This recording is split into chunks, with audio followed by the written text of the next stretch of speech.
drawing a distinction between the fact that copyright still seems to be indispensable to ensure fair remuneration for work done by the creators of cultural products like music, books, and so on. It's far from clear that copyright in scientific information serves the same purpose, and far from clear that the absence of copyright in scientific information would prevent scientists doing their job. And indeed, if you look at some very famous inventions, the polio vaccine was never patented or copyrighted. There's no copyright or patent in transuranide atomic elements. The idea that certain kinds of basic scientific information should be copyrighted or patented is actually quite new and not necessarily something that we need to keep science going. So that was the distinction I was trying to make. It wasn't as such a question. Yeah, so I guess my basic response, just to get through it quickly, is that I think we should, as we examine these issues, one of the things we should throw out is an idea of one size fits all.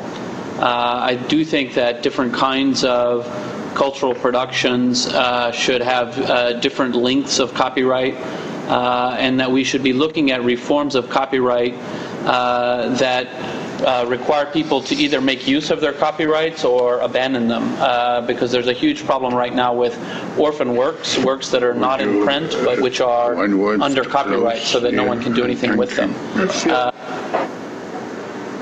I could speak for an hour on the topic of copyright reform because it's very badly needed. But anyone who imagines that I would be opposed to copyright across the board is mistaken. I think copyright is very important. Oh, okay. Patricia. In Brussels, do you want to yes, I would. First, the last conclusion. Please, Cornelia. Well, rather than drawing a formal conclusion, I would like to raise another issue that is associated with the concerns for reliable information in the public domain and in all kinds of other contexts. Now, what we are witnessing with the easier access to vast resources of knowledge and of very diverse sources of knowledge, not all of which have gone through formal processes of validation. That means that, let's say, the validation process or the mechanisms that ensures that a potential user of knowledge relies on some form of authority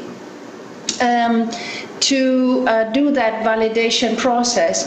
I mean, more and more of that validation has to be done by users themselves. Placing them in front of quite a challenge to make choices in areas where they are not necessarily very well prepared to make those choices. And I think that is an issue perhaps for another debate, but which we should keep in mind. It's on the one hand, we are witnessing this explosion of possibilities, but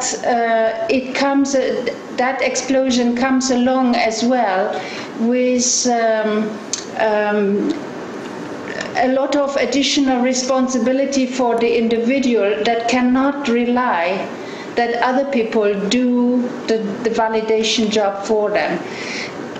In return, that is, let's say, an additional demand for education to prepare people with concepts, with criteria, so that they can make intelligent use of the newly accessible sources of information and knowledge, so that in fact we can make better use, have better informed decision-making processes, and contribute to the outcomes in terms of human rights, peace, and so on, that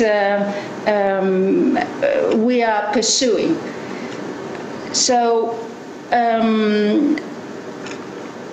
in the scientific world, the peer review mechanisms are contributing to that, but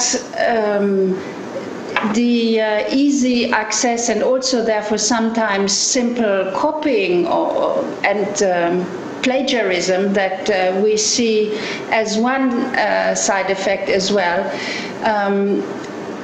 signals that all medals have two sides, a positive and a negative one, and that is something that I think we should address so that the objectives in the declarations can be fulfilled.